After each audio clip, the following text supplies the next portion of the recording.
नमस्ते। भारत ने अंतरिक्ष के क्षेत्र में कई सारे मील के पत्थर पार कर लिए हैं।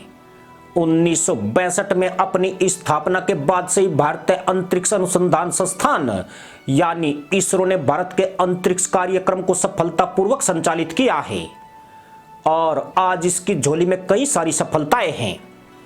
भले ही इसरो को 1969 में यह नाम मिला है और 1962 तक इसे इनको स्पेर यानी Indian national committee for space research के नाम से ही जाना जाता था।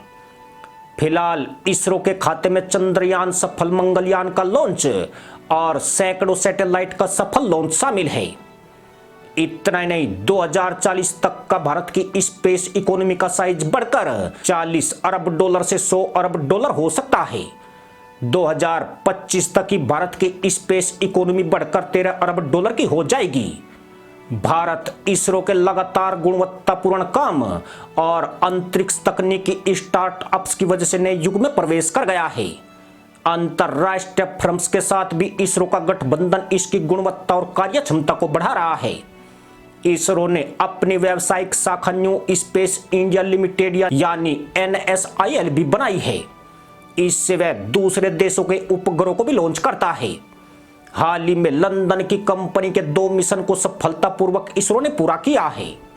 यह वर्ष 2023 खास इसलिए है क्योंकि इसी साल चंद्रयान 3 को लॉन्च किया गया है और यह भारत का चांद पर भेजा गया तीसरा खोजी मिशन है।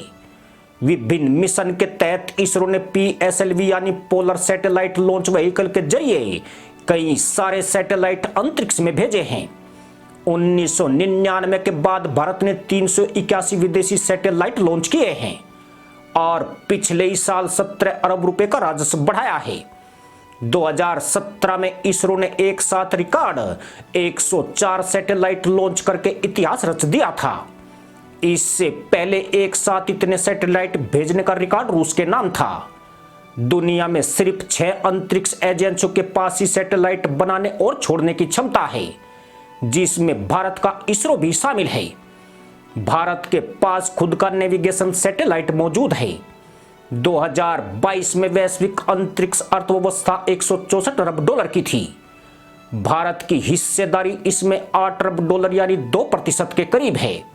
इसे बढ़ाकर 2030 तक 9% और 2040 तक 40 अरब डॉलर करने का लक्ष्य है। भारत खासकर डिजिटल क्षेत्र में सेवा आधारित अर्थव्यवस्था में सक्रिय हिस्सेदारी कर रहा है और वह अपने उपग्रहों के जरिए यह सेवा मुहैया कराता है। नई अंतरिक्ष नीति के जरिए भारत बाजार में अपनी पहुंच लगातार बढ़ाने में लगा है। सैटेलाइट लॉन्च के जरिए ही वैश्विक अंतरिक्ष इकोनॉमी में राजस्व इकट्ठा किया जा सकता है और भारत इसी पर निगाह रखे हुए है। भारत ने पिछले कुछ वर्षों में जिस तरह की छलांग लगाई है उसे देखकर यह बहुत असंभव भी नहीं लगता है।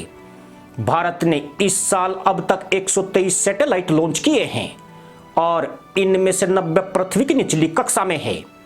यह भारत की काबिलियत को दिखाता है और संभावनाओं के अनेक द्वार खोलता है। अंतरिक्ष आधारित इंटरनेट का बाजार और सैटेलाइट लॉन्च करने के लिए देश में जरूरी आधारभूत ढांचा मौजूद है। इसरो अपने उपग्रहों की मदद से जलवायु परिवर्तन पर नजर रखता है। इससे ग्लोबल वार्मिंग के खतरों और उनसे जुड़ी गतिविधियों में मदद मिलती है। मछुआरों की मदद के लिए भी इसरो इनका इस्तेमाल करता है। चीन और पाकिस्तान जैसे दुश्मनों पर भी हम अपने उपग्रहों से ही पैनी नजर रखते हैं। भारत इनके जरिए रिस्क असेसमेंट का काम भी बेहतर तरीके से करता है और इसीलिए आपदा प्रबंधन और बीमा के काम में भी इसरो का इस्तेमाल किया जा सकता है। यह भी नए मौके प्रदान करता है। 1975 में पहले सैटेलाइट आर्यभट्ट के अंतरिक्ष में पहुंचने के बाद से अब तक भारत की गंगा और यमुना में बहुत पानी बह चुका है। अभी करीब 100 से अधिक स्पेस स्टार्टअप भी चल रहे हैं। भारत ने इसरो के व्यावसायिक शाखा को भी मजबूत किया है। प्राइवेट प्लेयर्स भी अब इसमें शामिल हो रहे हैं। हाल ही में केंद्रीय मंत्री जितेंद्र सिंह ने बताया था कि गगनयान को 2023 के आखिर या 2024 में लॉन्च किया जाएगा। इस मिशन के तहत 3 यात्रियों को अंतरिक्ष में भेजने की योजना पर भारत काम कर रहा है। कोविड के चलते इसमें 2 साल की देरी हो गई। इसरो 2030 तक भारत का अपना स्पेस स्टेशन बनाने के काम में भी लगा हुआ है।